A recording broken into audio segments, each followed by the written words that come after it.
Мынакей Ташкөмүрлүк туугандар Ленина көчө. Центрдеги Ленина көчөдө. Номер 5-чи садикте кире бериши. Дүйнөнү каптаган COVID-19 оорусуна байланыштуу ооруларды алдын алуу максатында күндүзгү стационардык бөлүм ачылды. Бүгүн 26 октябрдан баштап иштеп баштайт.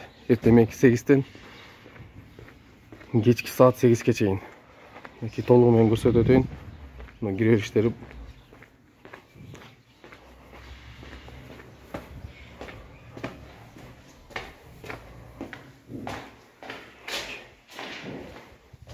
Бул жерде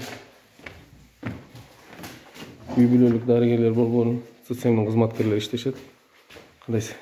Канча адам ачтыңыздар?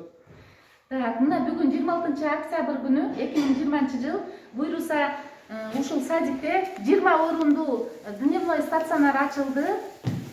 Буйруса Куда кааласа иштейбиз. 20 орундуу. Сиздердин кызматыңыздарга Аллах разы болсун.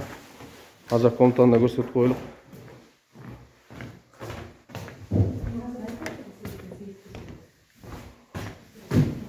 Мынакей местолар ооруларды алдын алуу максатында